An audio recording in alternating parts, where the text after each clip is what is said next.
Record 44, Side 1.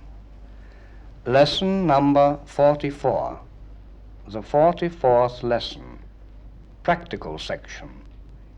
Staying in hotels. Well, Mary, here we are in London, and I think the first thing to do is find a hotel.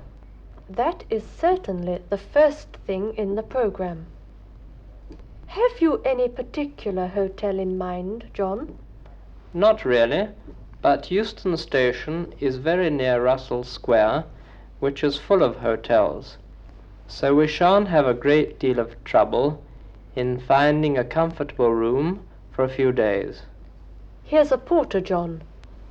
We'd better ask him to take our luggage to the taxi. Porter? Yes, sir. Can I help you, sir? Yes, we want a taxi and need your assistance with the luggage.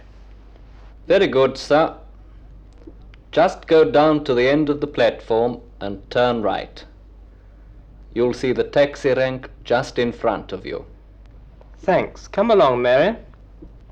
I don't suppose we'll have difficulty in booking a room.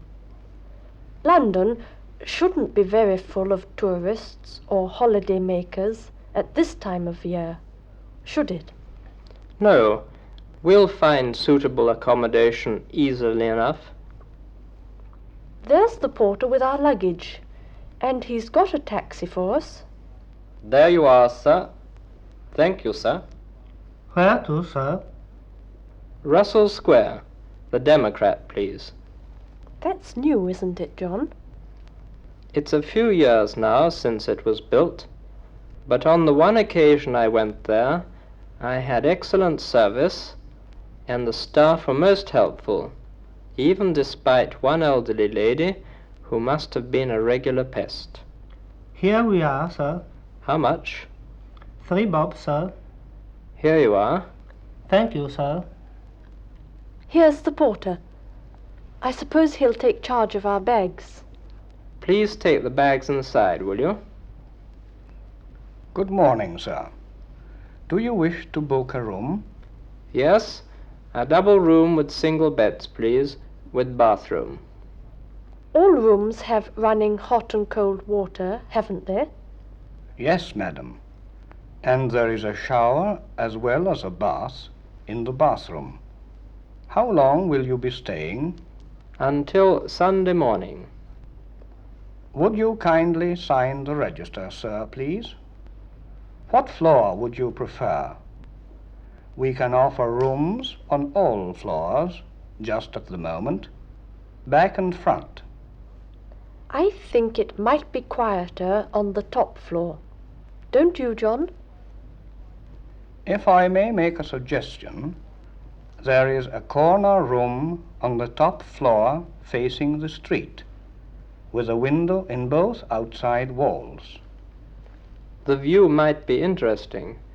That'll do nicely, thank you. Your key, sir.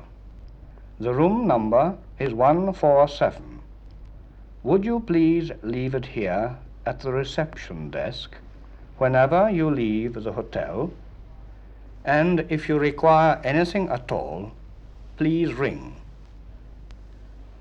There is a telephone in every room. We have a transistor radio with us. I suppose there's no objection to using it in our room, provided the volume is kept down. Not at all, madam.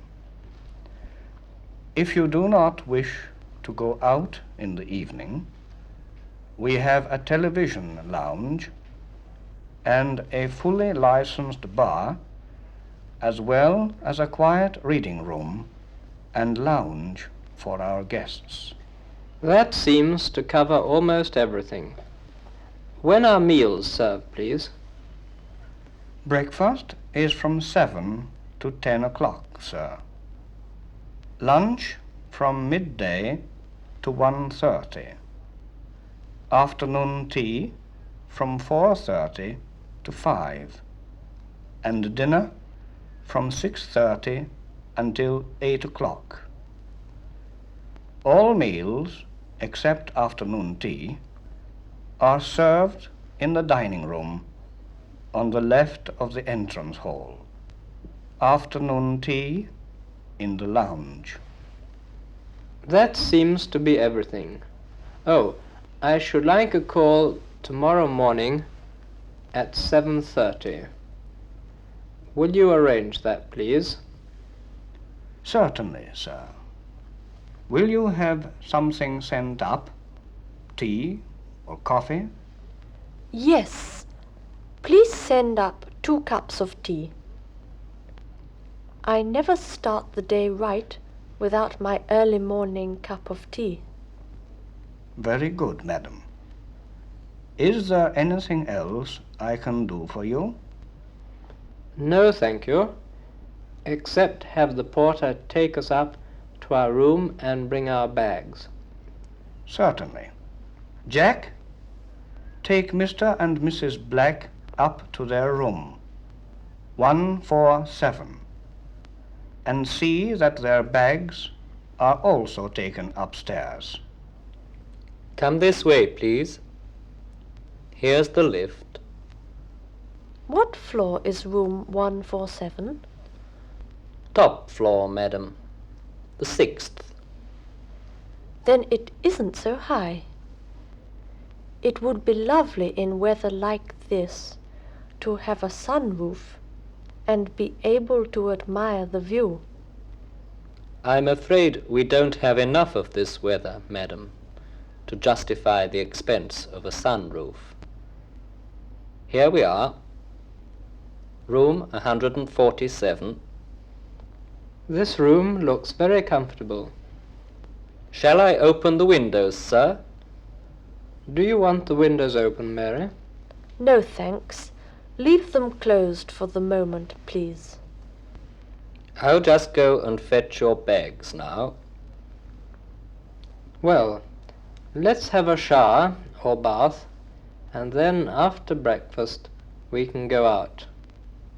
I've a little business to see to in town, but it won't take long. Your bags, sir. Thank you, porter. Here you are. Thank you, sir. Just ring if you require anything, sir. Side 2. Grammatical section. Compounds of some, any, no, and every. 1. The compound forms of some, any, etc. are as follows. Some, somebody, someone, something. Any, anybody, anyone, anything. No, nobody, no one, nothing. Every, everybody, everyone, everything. Those ending in body and one refer to persons and are used in exactly the same way, conveying precisely the same meaning. The compound forms ending in thing refer, as will no doubt be obvious, to inanimate objects. All the words given above, with endings in body, one, and thing, are always singular, so remember to make certain that the verb is also singular when it has one of these compounds for subject. Everything I do is criticized by my friends. I spoke to somebody whom I had never met before. There is something here for you. Anyone will tell you where the doctor lives. No one that I know would say a thing like that. In all the world, there's nothing I like better than a good book. Very often, the student tends to use these words followed by the preposition of. This is not possible in English, save with the forms in thing, when the preposition takes a noun or pronoun. She gave me something of yours, saying she knew you wouldn't mind. I saw nothing of interest at the exhibition, though I wandered round for hours. They haven't done anything of note in the last 5 years. Everything of John's is in need of repair. When followed by an adjective, they never take of. There was something pleasant in his smile. Did he say anything nasty to you? They had nothing encouraging to tell us. Everything reasonable was done to right the mistake.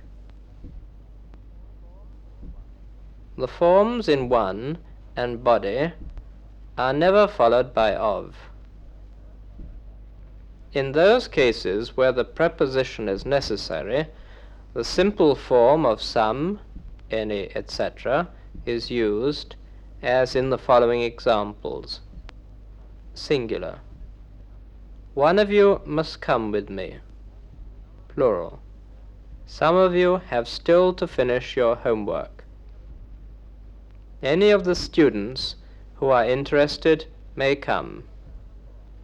None of those boys I saw stealing fruit will return here.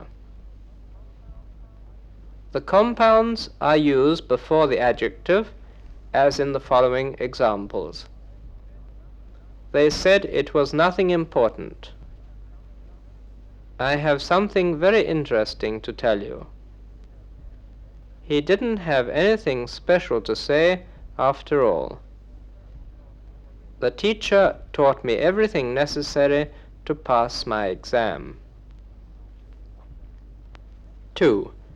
The indefinite adverbs derived from some, any, etc. are of place, somewhere, anywhere, nowhere, everywhere.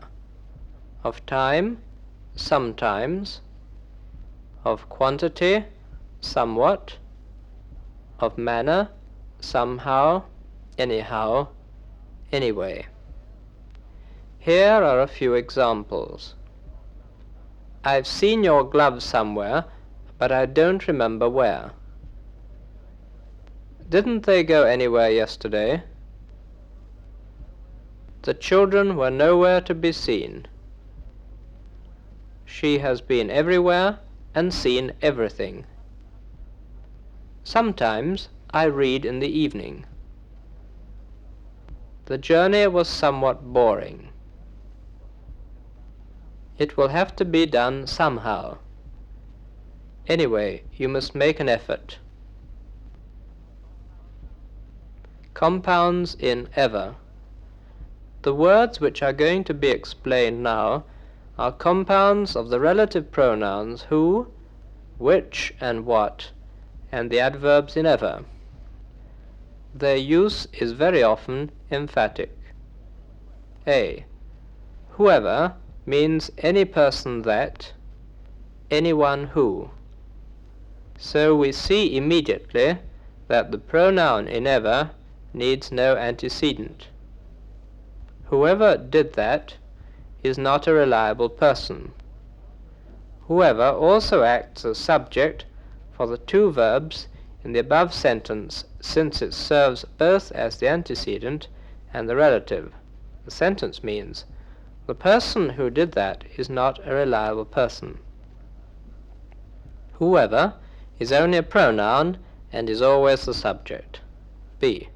Whichever has the meaning any or either of a limited number of objects or persons. Whichever is right, try to explain without offending the other. Whichever hat you take, you won't take mine. I came without it today. In the second example, whichever is an adjective. C. Whatever means anything that, and is used both as a pronoun and an adjective. Here are a few examples. Whatever you do, don't be late. He says whatever is yours is to be carefully put away during your absence. Whatever film you see, don't miss the one at the Odeon. D. The adverbs in ever are whenever, wherever, however, and are used as follows. I go for a walk whenever I feel the need of exercise. Wherever you go, remember to come home early. However silly it may seem to you, it is no more than the truth. E. Sometimes ever is used along with these words, but separately, and in this case it is an interrogative intensifier.